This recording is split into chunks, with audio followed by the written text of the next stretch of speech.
Bonjour.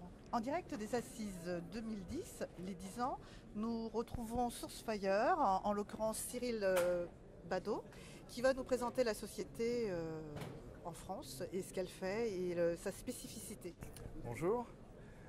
En quelques mots, Sourcefire est éditeur de solutions d'IPS de nouvelle génération. Qu'est-ce que ça veut dire nouvelle génération? En fait, ça veut dire principalement un IPS intelligent qui sait ce qu'il protège, qui a la connaissance de l'état du réseau, de qui est connecté dans le réseau, de quel type de services sont utilisés dans le réseau, de manière à pouvoir réduire les coûts d'exploitation de l'IPS lui-même et puis apporter des informations sécurité plus intéressantes et plus poussées que ce qu'on a pu faire dans le passé. Il y a beaucoup d'experts chez Sourcefire et de quel type, de quel ordre sont-ils?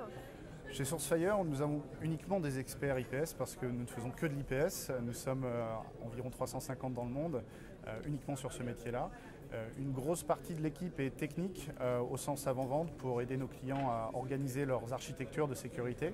Et puis on a un sous-ensemble de cette équipe qui est appelée l'équipe VRT, Vulnerability Research Team, qui est le cœur de l'organisation puisque c'est l'équipe qui écrit les règles SNORT et qui fait de la recherche fondamentale en vulnérabilité pour updater les politiques de nos clients.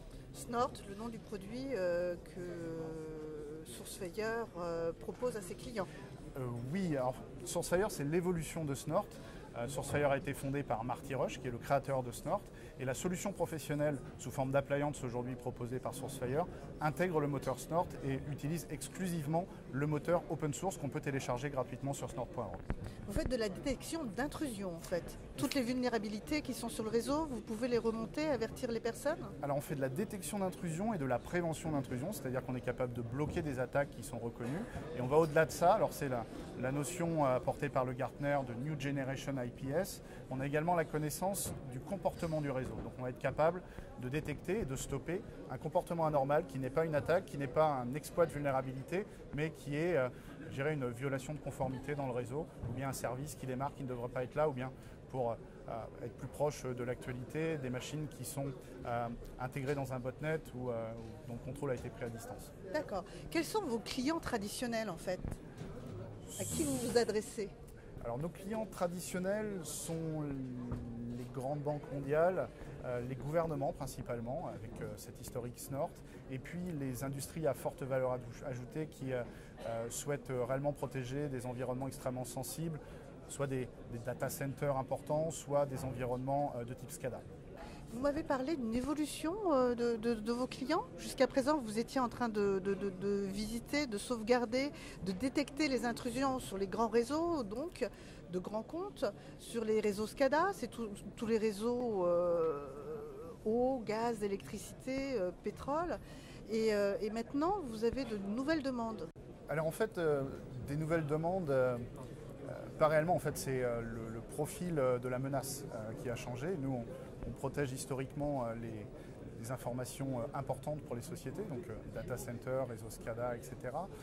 Mais on a vu une évolution dans la menace. Aujourd'hui, la menace qui était avant directement orientée vers l'endroit où se trouvaient les informations. On allait attaquer un data center, on allait tenter une intrusion sur un data center.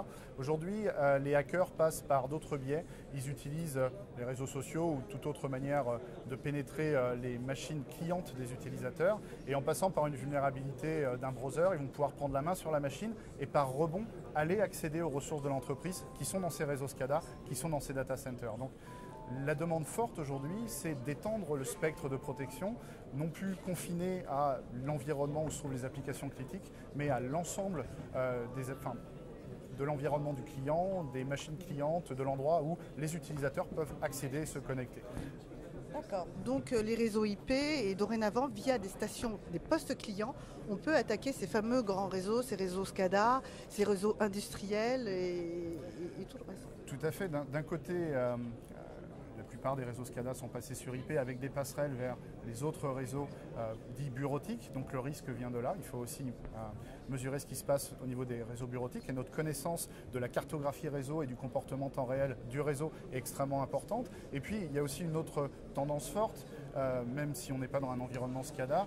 La plupart des grands data centers, des grands industriels ou des grandes banques ne sont plus à 100% exploités par elles-mêmes. Les applications sont sous-traitées chez des partenaires, donc on a des points d'accès qui se créent ça et là, et ces points d'accès sont autant de risques pour l'environnement, donc on nous demande d'aller regarder sur ces points-là pour également sécuriser et mesurer le comportement des utilisateurs. Eh bien, Cyril Badeau, je vous remercie. Voilà, pour les Assises 2010. Merci.